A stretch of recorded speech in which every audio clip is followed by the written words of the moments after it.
રાજીવ મોદીને લઈને હવે તપાસનો ધમધમાટ છે। બીજી બાજુ આશંકા સેવાઈ રહી છે તેઓ વિદેશ ફરાર થઈ ગયા હોવાની।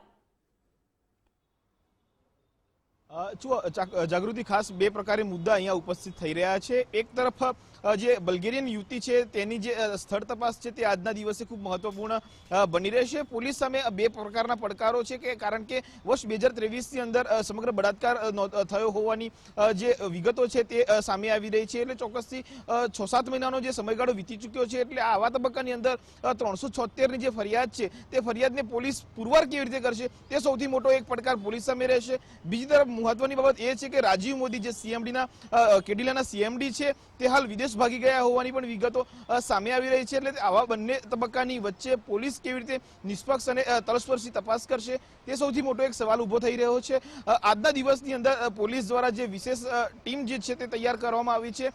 ડીસીપી કક્ષાના જે અધિકારી છે સાથે એસીપી કક્ષાના અધિકારીઓ છે તેમના સાથે ગઈ મોડી રાત્રે એક મહત્વપૂર્ણ બેઠક મળી હતી। આ બેઠકની અંદર ચર્ચા એ પણ કરવામાં આવી કે આવા તમામ પહેલું ઉપરથી આ સમગ્ર કેસને કેવી રીતે તપાસ કરવામાં આવશે। આજના તબક્કાની અંદર જે યુવતી છે બલ્ગેરિયન યુવતી, તેને જે રાજીવ મોદી છે તેના ફાર્મ બાડજ સ્થિત જે ફાર્મ હાઉસ છે તે ફાર્મ હાઉસ પર બળાત્કાર કરવામાં આવ્યો હતો।